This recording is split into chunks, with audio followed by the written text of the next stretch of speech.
기도 드리고 시작하도록 하겠습니다. 주님 감사합니다. 우리를 사랑하시고 다시 배움의 자리로 불러주신 주님 감사합니다. 한 주간 은혜도 많이 받고 깨달음도 많았습니다. 그 깨달음도 다시 말씀을 보면서 주님을 만나고자 하오니 우리의 귀를 열어주시고 또 우리의 입술을 열어서 온전히 서로 은혜 받는 시간 되게 하여 주시옵소서. 원장 목사님과 교수님들 또 학생들 모두 위에 함께 하옵소서. 감사드리며 예수님의 이름으로 기도드렸습니다. 아멘. 오늘 히브리서 7장 또 나가보도록 하겠습니다. 지난주에 우리 권사님 안 오신 사이에 재밌는 거 다 해버렸는데 오늘 첫철수 목사님이 너무 오래 하셨나? 아니 딱 맞게 하셨는데요. 히브리서 7장 가보도록 하겠습니다. 멜기세덱에 대해서 지난 시간에 아주 우리가 많이 나눴죠? 많이 들었죠? 멜기세덱? 설명. 멜기세덱이 사람이에요. 그게 누구예요? 멜기세덱은? 멜기세덱이 창세기하고 시편하고 그리고 오늘 이 히브리서 7장에 나와요. 멜기세덱이 성경에 딱 세 부분. 그러니까 신약이 써지기 전에는 멜기세덱이 창세기하고 시편에 딱 두 번밖에 안 나와요. 그것을 이 히브리서 기자는 인용을 하면서 이제 예수 그리스도의 직분에 대해서 이제 설명을 하게 되는데, 그럼 왜 멜기세덱을 끌어들였다고요? 왜 굳이 멜기세덱을 얘기할까요? 예수님이 대제사장 되심에 대해서 말씀을 하시는데 그 이유는 제사장은 무슨 지파에서 나와야 된다? 왕은 무슨 지파에서 나와요? 유다. 그렇죠. 유다 지파, 다윗의 후손으로 오셔야 돼요. 왕은, 그렇지. 왕은 유다 지파. 다윗이 유다 지파고, 그 다음에 다 유다 지파예요. 그러면 대제사장은? 레위 지파. 그렇죠. 레위 지파. 예수님은 무슨 지파? 예수님 다윗 지파. 유다 지파. 유다 지파. 근데 예수님이 대제사장이 되신다는 걸 어떻게 설명해야 되겠어요? 레위 지파가 아닌데 왜 예수님이 대제사장이 되냐? 유대인들이 따진단 말이에요. 유대교에서 기독교로 넘어온 사람들한테 유대인들이 그러는 거예요. 야, 예수님이 어떻게 대제사장이 되냐? 레위 지파가 아닌데. 그거를 이제 설명하기 위해서 왜 예수님이 레위 지파가 아닌데도 대제사장의 직분을 받으셨는가? 좀 문 닫아야 될 것 같아요. 추워서. 그 얘기를 이제 이 히브리서 기자는 창세기에 나온 멜기세덱, 시편에 나온 멜기세덱을 끌어들이면서 이렇게 설명을 하게 되는 거예요. 그런데 멜기세덱 아주 중요한 게 이제 시편 110편이죠. 전번에 아주 나눴는데 저도 이 지난 시간에 나누면서 와, 정말 하나님은 이 말씀을 어쩌면 이렇게 다 예언으로 준비해 놓으셨는지. 이건 다윗 왕이 본 거예요. 시편 110편을 다윗 왕이 썼는데 시편 110편 4절을 읽어보세요.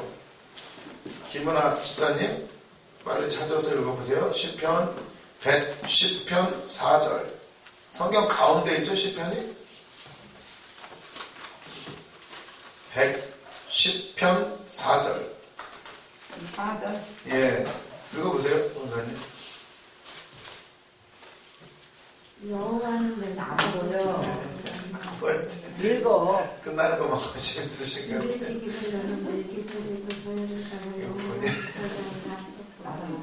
그렇죠. 여호와는 맹세하고 변하지 아니하시리라. 이르시기를 너는 멜기세덱의 서열을 따라 영원한 제사장이라 하셨도다. 아멘. 여기 지금 다윗이 성령 충만한 가운데 시를 시상이 떠올라가지고 시를 썼는데 여호와는 맹세하셨대요. 변하지 아니하시는데 그분이 다윗에게 말씀하시기를 너는 멜기세덱의 서열을 따라 영원한 제사장이다 이렇게 말씀하셨다는 거예요. 다윗한테. 다윗이 지금 주님을 바라보고 있어요. 1절에 보면 주님의 보좌를 봤어요. 다윗이. 그러면서 하나님이 그 메시아 예수님에게 하시는 말씀을 이게 들은 거예요. 지금 이 시편이 보면 읽어보면 아주 이게 엄청난 대목이에요. 다윗은 예수님보다 훨씬 1000년 이상 전에 있던 사람인데 미리 미래의 것을 보는 거예요. 근데 뭐라고 그러냐면 하나님이 맹세하면서 그 예수님한테 너는 멜기세덱의 서열을 따라 영원한 제사장이라 하셨도다. 이미 예수님은 레위 지파의 계율을 따라 오신 것이 아니라 멜기세덱. 그러니까 완전히 계열이 달라요. 레위 지파 제사장들은 어떤가요? 영원한가요? 레위 지파 제사장들 누구? 아론부터 시작해가지고 쭉 이제 후손들을 내려가게 되는데 영원한가요? 사람이니까 왜 이렇게 소리가 울려요? 할렐루야. 이거 저거 누가 올렸네? 이거 올리면 안 되는데.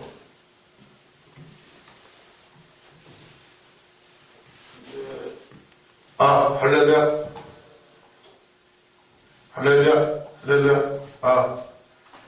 할렐루야.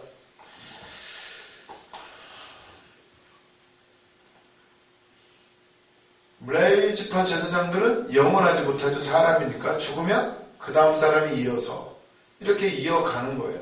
그런데 어때요? 멜기세덱은 하나님 말씀하신 영원한 제사장이다. 멜기세덱의 서열을 따라 이렇게 말씀하신단 말이에요. 그 다윗이 이 말을 왜 했는지를 유대인들은 이 시편을 다 외우고 그리고 수없이 봤을 텐데 이해를 못했던 거예요. 근데 예수님이 오셔서 이 말씀을 성취하신 거예요. 그래서 이것을 히브리서 기자가 아주 성령 충만의 영적 성령님이 열어주시는 가운데 이제 감동함으로 이 히브리서 이 편지를 쓴 거예요. 초대교회 교인들한테. 막 교인들이 흔들리는 거예요.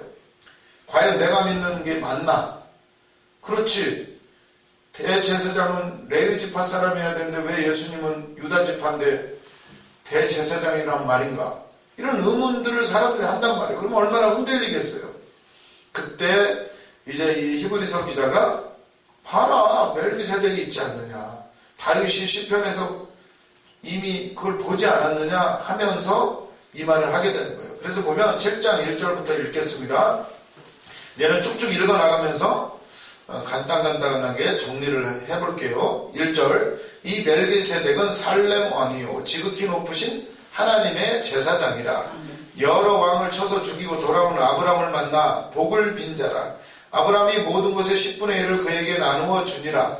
그 이름을 해석하면 먼저는 의의 왕이요 그 다음은 살렘 왕이니 곧 평강의 왕이요 아버지도 없고 어머니도 없고 족보도 없고 시작한 날도 없고 생명의 끝도 없어 하나님의 아들과 닮아서 항상 제사장으로 있느니라. 이 멜기세덱이 지금 굉장히 이 사람이 어떤 사람인지가 아주 학자들 간에도 굉장히 연구가 많았대요. 왜냐하면 성경에 나오는 게 딱 2번 있었고 구약에, 그리고 이제 히브리서에 여기 히브리서에 딱 한 번 나오게 되는데 족보도 없고 영원한 제사장이래. 항상 이게 사람이에요 아니면 신이에요? 도대체가 알 수가 없어요. 근데 또 살렘의 왕이에요. 왕이라고 하는 걸 보면 실제로 있었던 인물이고, 그리고 또 아브라함이 전쟁에 이기고 돌아와가지고 조카 롯을 구하죠. 구하고 와서는 10분의 1을 이 멜기세덱에게 헌금 바치는 거예요. 이걸 보면은 참 신비로운데, 이 얘기를 하면서 이건 바로 예수님의 예표예요. 멜기세덱은 실제 예수님일 수도 있고 예표로서 이제 미리 보여주신 것인데, 4절 보겠습니다.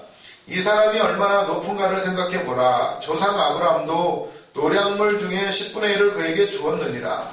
레위의 아들들 가운데 제사장의 직분을 받은 자들은 율법을 따라 아브라함의 허리에서 난 자라도 자기 형제인 백성에게 10분의 1을 취하라는 명령을 받았으나 레위 족보에 들지 아니한 멜기세덱은 아브라함에게 10분의 1을 취하고 약속을 받은 그를 위하여 복을 빌었나니 논란의 여지 없이 낮은 자가 높은 자에게 축복을 받느니라.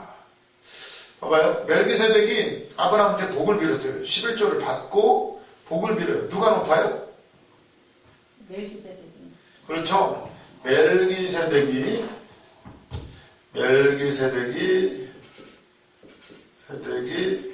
아브라함에게 축복을 빌어요. 이게 높은 사람이 비는 거죠. 여기다 11조를 바치고 11조를 바쳤어요. 이게 보면은, 그런데 8절 보면 또 여기는 죽은 자들이 10분의 1을 받으나 저기는 산다고 증거를 얻은 자가 받았느니라. 여기 지금 유대인들은 누가 10분의 1을 받아요? 그 아브라함의 밑에 야곱의 12아들들이 쫙 있죠? 12명이. 그 중에 레위. 이게 그 중에 레위 중에서도 또 대제사장의 계보를 쫙 이어나가게 되죠? 아론으로부터 해가지고, 아론, 그림이 좀 그런데, 쭉 이어나가는데, 여기서는 이 사람들은 다 누구예요? 아론의 이 레위지파, 아론 계열, 이 사람 다 죽는단 말이에요, 결국은. 이 땅에서는 이 죽는 사람들한테 바쳤다는 거예요, 지금까지. 그런데, 어때요? 여기는, 저기서는 산다고 증거를 얻은 자가 받았느니라. 여기서. 저기서는, 이 멜기세덱이 영원하다고 그랬죠? 여기. 그는 영원한 하나님의 제사장이다. 살아있는 거예요. 영원하다고 했으니까. 아브라함은 누구한테? 죽은 자에게 드린 게 아니라 영원하다고 했으니까, 멜기세덱이. 아까 시편에도 나왔죠? 살아있는 자에게 바쳤다는 거예요, 아브라함은. 그러니까 유대인들은 대제사장은 레위 계열로 와야 되는데 예수님은 레위 계열이 아닌데 왜 무슨 대제사장이라고 하냐? 이러니까 히브리서 기사가 어때요? 사실 이 레위 지파 대제사장들은 죽는다. 우리가 지금까지 11조를 드린 건 죽는 사람들한테 드린 거예요. 근데 멜기세덱, 이 계열을 따라오신 분이 누구다? 직분의 계열이죠. 물론 지파는 유다 지파에 오셨지만 예수님은 바로 이 멜기세덱의 계열을 따라온 영적으로, 직분적으로 그 대제사장이기 때문에 어때요? 영원한 제사장, 계열을 따라온 영원한 대제사장. 영원한 거예요, 영원한 거. 그게 영원히 항상 살아있는 거죠? 여기는 항상 죽은 자에게 드린 것이 되는 거예요. 이런 차이를 지금 설명을 하고 있어요, 지금. 누가 더 위대하다? 예수님이 훨씬 위대하다. 무슨 이런 아무리 레위지파 대제사장들이라고 해봐야 어차피 죽는 사람이고 영원하지 못한데, 우리 예수님은 멜기세덱, 영원한 제사장, 그 계열을 따라온 대제사장이기 때문에 비교할 수조차 없다. 그분은 대제사장이면서 왕이시다. 이 얘기를 이제 하는 거예요. 그래서 9절을 보시면 또한 10분의 1을 받는 레위도 아브라함으로 말미암아 10분의 1을 바쳤다고 할 수 있나니, 이렇게 나오죠. 봐봐요. 레위는 아브라함의 후손이죠. 그렇죠? 그러니까 여기 아브라함이 있어요. 아브라함이 있는데 이 아브라함이 요 멜기세덱한테 바쳤죠? 이게 그림을 못 그리겠는데 여기다 바쳤단 말이에요. 10분의 1을. 그때 레위는 어디에 있었어요? 없었죠. 이 아브라함의 허리, 정자 속에 들어가 있었어요. 낳고 해가지고 이삭 낳고 야곱 낳고 해가지고 거기서 나온 게 레위예요. 아브라함이 10분의 1을 멜기세덱에게 드릴 때 너희들이 그 자랑하는 대제사장 계열 레위도 이 정자 속에서 같이 드린 거죠, 한마디로. 그 얘기를 지금, 그러니까 누가 더 위대하다? 이 멜기세덱의 계열을 따라온 예수님이 더 위대한 대제사장이다. 비교거리가 안 된다. 이 얘기를 지금 아주 힘들게 설명을 하고 있는 거예요. 그러니까 유대인들한테 확실히 말하라는 거예요. 우리 예수님은 더 대단한 분이다. 이 얘기를 이제 하고 있는 거예요. 그래서 10절 보시면 이는 멜기세덱이 아브라함을 만날 때에 레위는 이미 자기 조상의 허리에 있었습니다. 11절 레위 계통의 제사 직분으로 말미암아 온전함을 얻을 수 있었으면 백성이 그 아래에서 율법을 받았으니 어찌하여 아론의 반차를 따르지 않고 멜기세덱의 반차를 따르는 다른 한 제사장을 세울 필요가 있느냐 이렇게 나오죠.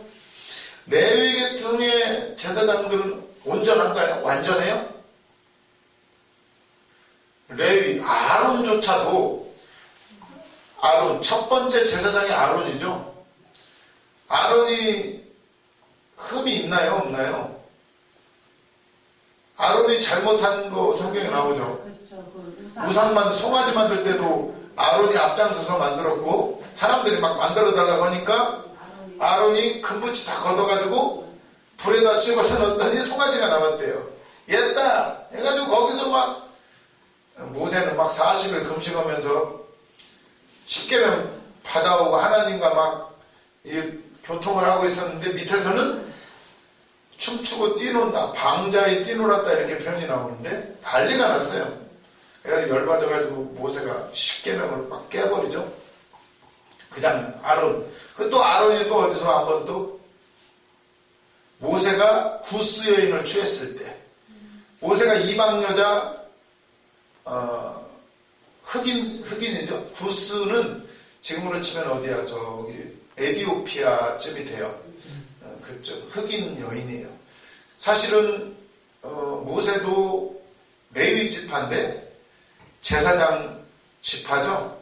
거기는 어때요? 하나님의 율법에 보면 절대 이방 여인을 취하면 안 된다고 나와 있어요.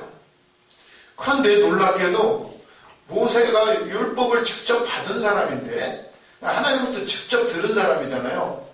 그런데 모세가 십보라 아내가 죽고 나서 이방 여인 구스 여자 한마디로 검둥이 여자를 이렇게 맞아들인 거예요. 그러니 이게 율법에 어긋나는 거예요. 그래 어쩌겠어요? 아론하고 누나 아론은 모세의 형이죠. 모세의 형 아론하고 미리암 모세의 누나예요. 어렸을 때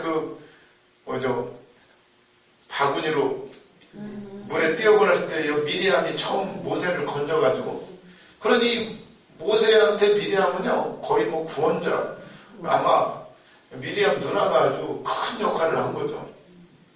미리암은 여선지자죠. 선지자의 대표적인 사람. 그런데 미리암과 아론이 뭐라고 한 거예요. 야, 너 율법이 어긋났잖아. 하면서 막 비방을 했어요. 그때 어떻게 되죠? 둘 다 쫓겨나요. 바로 문둥병이 들어가지고 미리암은 이제 문둥병이 들고 아론은 내가 안 나은 걸로 알고 있는데 아무튼 쫓겨나요. 한동안 반성 좀 하라고 회개 좀 하라고. 왜 하나님 모세는 뭐라고 안 하시죠? 그러면서 하시는 말씀이 모세는 온 땅의 지면에 온유함이 지면에 아주 승하였더라. 최고로 온유한 사람이라고 그래요. 물론 왜 구스 여자를 취했을까요? 모르죠. 성경에 나오지는 않는데 아마도 모세가 그냥 욕심을 채우려고 한 게 아니라 아마도 그 이방 여인의 믿음을 봤을 것 같아요. 제 그냥 추측. 아마 그 여인도 하나님의 족보에 넣고 싶은 그런 마음이지 않았을까 이런 생각을 또 해봐요. 그냥 하나님은 그 중심을 보셨어요. 모세가 허튼 짓 하실 분은 아니고 다 늙어가지고 욕심 부리려고 하는 건 아닌 것 같고 근데 이게 알지 못하니까 그냥 율법을 잣대로 들이댄 거죠.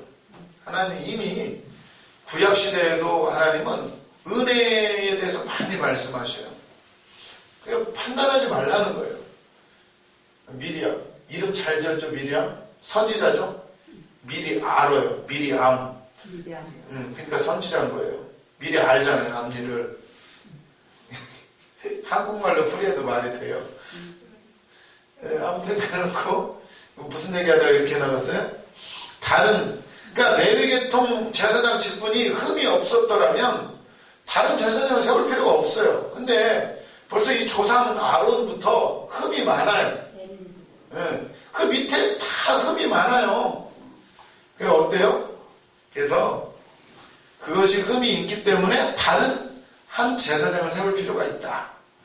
이렇게 하시면서 12절 제사 직분이 바뀌었은즉 율법도 반드시 바꾸어지리니 이것은 한 사람도 제단 일을 받들지 않는 다른 지파에 속한 자를 가리켜 말한 것이라. 율법이 바뀌었으니까 제사 직분이 바뀌면 율법도 반드시 바뀌어야 된다는 거예요. 왜? 흠이 많으니까. 그래서 보면 그러면 레위 지파가 흠이 있으면 레위 지파에서 또 뽑을 수는 없어요. 그러면 어디서 뽑아야 돼요? 다른 데서 이제 찾아봐야 돼요. 다른 지파에 속한 데서 찾아봐야 되는 거죠. 그래서 이제 이런 얘기를 하게 되는 거예요. 그래서 유다 지파에서 나오신 예수님이 된다는 거죠. 레위 지파는 흠이 많으니까. 그리고 예수님은 멜기세덱의 영적인 서열을 따라 영원한 제사장의 서열을 따라온 분이시기 때문에 맞다는 거예요. 이런 얘기를 하면서 그래서 13절 받고 14절 보겠습니다. 우리 주께서는 유다로부터 나신 것이 분명하도다. 그렇죠. 예수님이 유다 지파예요. 다윗의 후손으로 오셨어요. 왕의 족보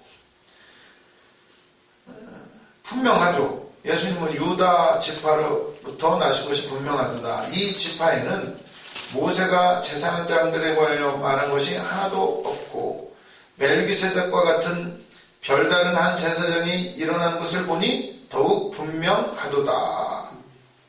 그러면서 16절 그는 육신에 속한 한 계명의 법을 따르지 아니하고 오직 불멸의 생명의 능력을 따라 되었으니 증언하기를 내가 영원히 멜기세덱의 반차를 따르는 제사장이라 하였도다. 이게 아까 시편 110편 4절 말씀이죠.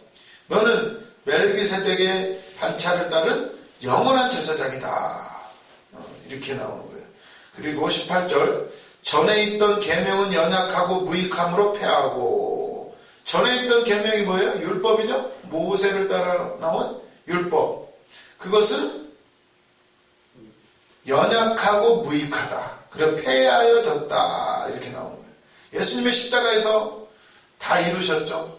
그래서 폐하여졌다. 이렇게 나오고 19절 율법은 아무것도 온전하게 못할지라 이에 더 좋은 소망이 생기니 이것으로 우리가 하나님께 가까이 가느니라. 아멘.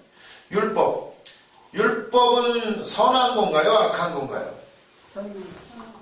율법은 선한데 그런데 율법이 사람을 구원하지는 못해요.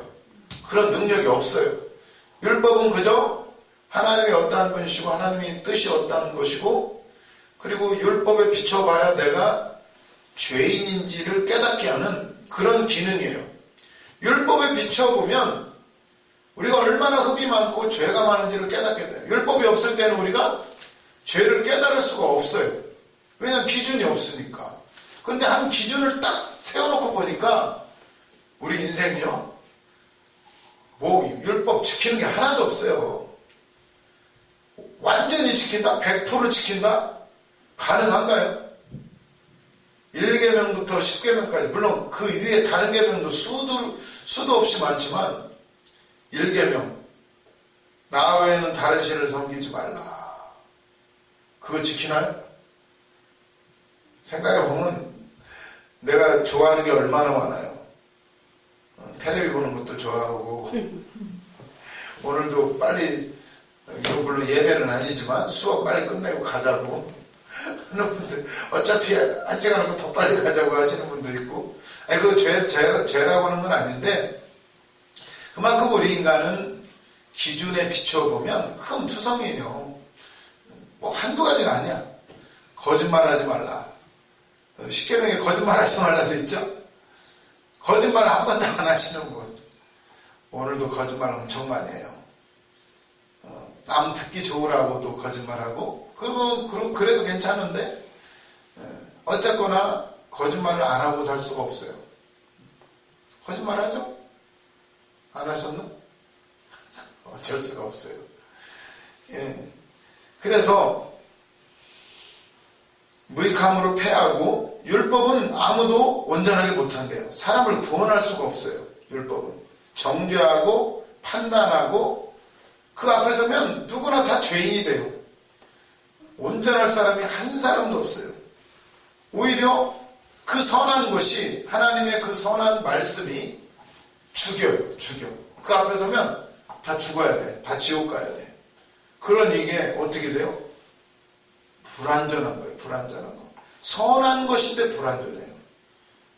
그러죠. 우리도 좋은 일 한다고 한 것이 어떨까요? 좋은 일 한다고 한 것이 때로는 다른 사람에게 해를 끼칠 수가 있어요. 참 희한해요. 인간 세상은. 아무리 좋은 의도로 해도 받아들인 쪽에서 싫으면 싫은 거예요. 내가 아무리 잘해줘도 그냥 싫은 사람은 무조건 싫어. 그렇지 않나요? 내가 싫어하는 사람 다 꼴보기 싫어요. 내가 기분 나쁘면 다 싫어. 그런 것처럼 이 율법도 그래요. 율법은 선한 건데 아무도 온전하게 할 수가 없어요. 그것으로는 하나님께 가까이 갈 수도 없어요. 그러나 새로운 법, 예수 그리스도의 십자가의 그 복음이 우리를 하나님께 가까이 가게 한다는 거예요. 19절에 나오고 20절 보겠습니다. 또 예수께서 제사장이 되신 것은 맹세 없이 된 것이 아니니 그들은 맹세 없이 제사장이 되었을 때 레위지파 제사장들은 하나님 맹세하셨나요? 이 사람들은요 명령으로 되는 거예요. 하나님이 하라고 그러니까 하는 거예요. 맹세가 아니고. 그런데 이 멜기세덱 계율을 따라온 이 예수님은 맹세로 됐어요. 맹세. 맹세는 누가 누구에게 하나요? 맹세는 낮은 사람 윗사람에게 하는 거예요. 내가 임금님 제가 맹세합니다 하는 거죠. 낮은 사람이 윗사람에게 하는 건데 하나님은 위에가 있나요? 하나님은 가장 높으신 분인데 그러면 하나님이 맹세를 하셨다는 건 누구한테 한 거예요? 자기 자신한테. 내가 맹세한다. 맹세는 뭐가 있어야 되느냐? 그냥 맨입으로 맹세하나요? 담보가 있어요. 담보가. 그리고 희생 제물이 있어야 돼. 맹세할 때는. 뭘로 맹세했어요? 하나님이? 예수 그리스도 십자가 희생 제물 그걸로 맹세하신 거예요. 맹세하신 거. 그래서 다른 레위지파 제사장들은 이 레위지파 제사장들은 맹세 없이 그냥 하나님의 명령으로 야 아론 지파 니네들이 제사장 해 이렇게 해서 된 거예요. 말씀의 명령을 따라서 하라고 하니까 하는 건데 이 계열은 다르다는 거예요. 하나님이 맹세로서 하신 거예요. 맹세. 그러니까 누가 더 높아요? 이 계열이 더 높다는 거죠. 예수님이 대제사장 계열이 훨씬 높다. 이 얘기를 하게 되는 거예요. 그래서 21절 보시면 그들은 맹세 없이 제사장이 되었을 때 오직 예수는 자기에게 말씀하시니로 말미암아 맹세로 되신 것이라. 주께서 맹세하시고 뉘우치지 아니하시리니 네가 영원한 제사장이라 하셨도다. 이게 아까 그 시편 110편 4절의 말씀이에요. 아까 읽었죠? 다윗이 받은 말씀이에요. 주께서 맹세하시고 뉘우치지 아니하시리니 네가 영원한 제사장이라 하셨도다. 22절 이와 같이 예수는 더 좋은 언약의 보증이 되셨느니라. 아멘. 더 좋은 언약. 복음은 맹세로 되신 거예요. 맹세로. 맹세는 아까 보증이 있어야 된다고 그랬죠? 보증? 제사, 제물이 있어야 돼요. 그게 바로 예수님. 예수는 더 좋은 언약의 보증이 되셨도다. 예수님이 제사, 제물이 된 거예요. 그래서 십자가에서 다 이루었다고 선포하셨죠. 그 맹세가 십자가에서 이루어진 거예요. 이루어진 거. 예수님이 제물이 되시고 예수님이 대제사장이 되시고 예수님이 왕으로서 십자가에서 다 이루신 거예요. 이 맹세를. 하나님이 언약하신 너에게 복주고 복주어 반드시 번성하게 하리라. 아브라함에게 맹세하신 거예요.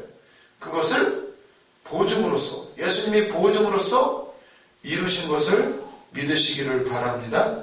이 히브리서가 참 이걸 다 설명을 해주는 거예요. 그러면서 예수님은 이런 인간들이 하는 제사장하고 다르다. 영원하신 분이다.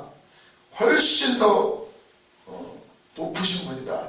이걸 얘기를 하는 거예요. 그러니까 막 유대인들이 와가지고 어떻게 유다 지파가 제사장을 할 수가 있느냐. 아니라는 거예요.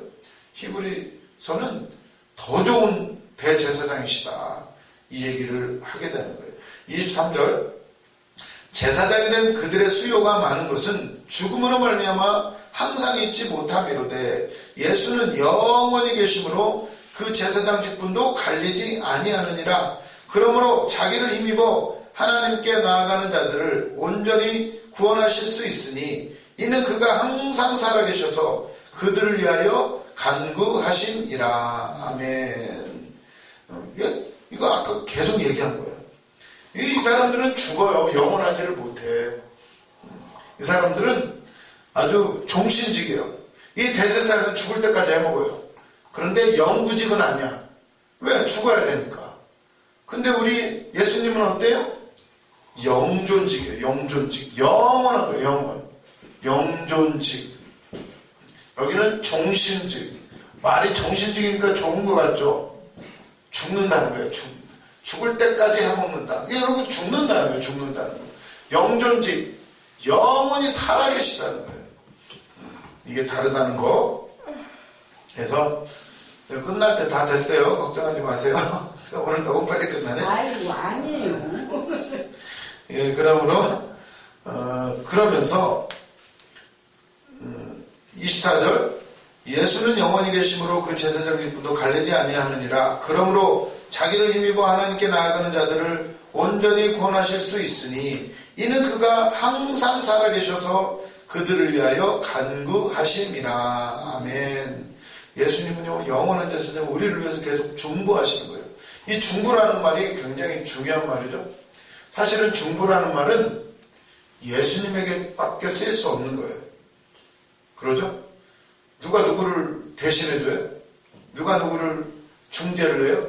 우리는 다 흠이 있는데, 그러나 우리는 왕같은 제사장으로 부름받은 사람들이기 때문에 그 예수님에게 합당한 것을 우리가 끌어다 쓰는 것일 뿐이에요. 그 기원은 예수님이시다. 베드로 전서에 나오죠? 우리를 왕같은 제사장으로 부르셨대요. 예수님이 하셔야 될 일을 이제 우리에게 위임해 주신 거죠. 그렇다고 막 함부로 막 돈 막 몇천만 원 내라 이렇게 막 아무 때나 하면 안 되고 위임해 주셨다고 해서 막 할 수는 없는 거예요. 그건 아주 특별한 경우인 것이고 성령이 감동함에 따라서 해야 되는 것이고 그래서 항상 살아계셔서 우리를 위해서 간구하시는데 26절 보시면 이러한 대제사장은 우리에게 합당하니 이렇게 나오죠. 그 대제사장, 이 예수님은 대제사장에서 우리에게 합당하대요. 이게 무슨 말? 합당하다라는 단어. 여기서 합당하다라는 단어의 뜻. 합당하다. 예수님은 우리에게 합당하다. 대제사장으로서 합당하다. 이게 무슨 의미예요? 여기서 합당하다는 26절에 합당하다는 이거는 우리의 모든 필요를 조건을 채워주시는 분이다 이런 뜻이에요. 다 채워주신다는 거예요. 필요, 조건, 모든 조건. 그게 어떤 조건이냐 보면은 그 다음에 바로 나와요. 26절 이러한 대제사장은 우리에게 합당하니 거룩하고 악이 없고 더러움이 없고 죄인에게서 떠나 계시고 하늘보다 높이 되신이라. 아멘. 우리의 필요를 어떻게 충족시키신다? 거룩함으로. 그분의 거룩함으로써 십자가에서 증명을 하신 거예요. 더러움이 없고 악이 없고 죄인에게서 떠난 하늘보다 높이 되신 분, 그분이 합당하다. 대제사장 직분에도 합당하고 우리에게 그분은 대제사장으로서 있어야 된다. 이 얘기를 하는 거예요.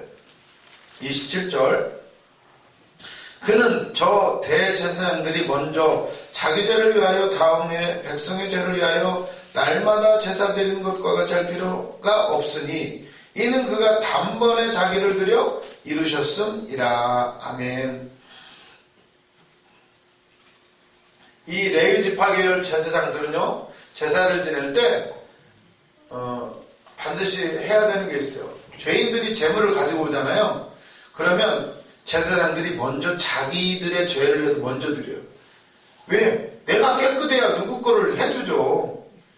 그러니까 이 제사장들은 제물을 갖고 올 때마다 자기 거 먼저 드리고 아주 깨끗하게 된 다음에 그 다음에 다른 사람 거 제사를 드려주는 거예요. 어차피 우리 사명자는 어떨까? 왜 우리가 훈련받아요? 남들을 위해서 기도해주고 뭐 예배드리기 전에 어떻게 하겠어? 우리가 만들어져야 되는 거죠? 우리가 깨끗해지고 하나님이 원하시는 분량, 기도가 차고 능력이 차고 말씀이 차고 이게 돼야 누구를 도와주죠. 이번에 확실히 깨달았잖아요. 우리 이번 주에 내가 먼저 준비가 돼야 누구를 고쳐주고 누구를 도와주지. 사고가 생기잖아요. 사고가. 그래서 근데 예수님은 그렇게 할 필요가 없대요. 왜냐? 깨끗하시니까. 바로 단번에 십자가에서 영원한 제사를 드려버린 거예요. 이제는 그렇게 할 필요가 없다.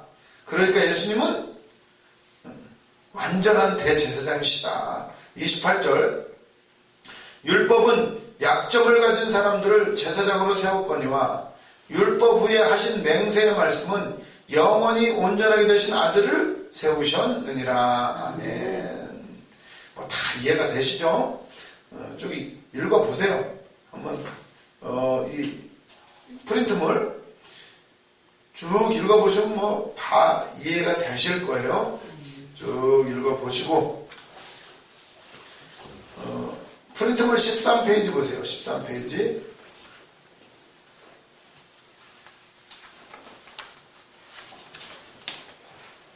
13페이지 보셨어요? 네. 검은 동그라미 2번 보이시죠? 밑에 3번으로 내려가 보세요. 3번 15절에서 17절 이렇게 나와 있죠? 같이 읽을게요. 제사장직에 대한 그리스도의 권리는 지파적 자격 조건을 뛰어넘는 본래적인 권리로서 족장시대의 한 신비로운 인물 가운데서 그 모형을 찾아볼 수 있다. 시편 110편 4절 이렇게 나와 있죠? 무슨 말이에요 이게 지금? 예수님의 그 제사장의 권리는 지파, 레위 지파를 뛰어넘는 아주 타고난 권리라는 거예요. 근데 레위 지파는 어때요? 반가로 1번 볼게요. 레위적 제사장직에 대한 율법의 요구 조건들은 인격적인 자질보다는 가계 유전에 더 집중되어 있다. 그러죠? 레위 아론 밑에 나오는 제사장들은요, 인격이 훌륭해서 제사장이 되는 게 아니에요. 그냥 아버지가 제사장이니까 나도 제사장으로 그냥 물려받는 거예요. 인격하고 아무 상관이 없어요. 엘리의 제사장들 보세요. 사무엘상에 나오는 엘리가 나중에 어때요? 이게 영성이 좀 오락가락해요. 능력도 없고 기도도 안 하고 그런데도 제사장이에요. 그리고 그 아들들도 제사장을 해요. 그러죠? 근데 어때요? 막 성전에서 일하는 처녀들도 막 건드리고 그리고 막 하나님께 제사 드리기 전에 어떻게 따고 나오죠?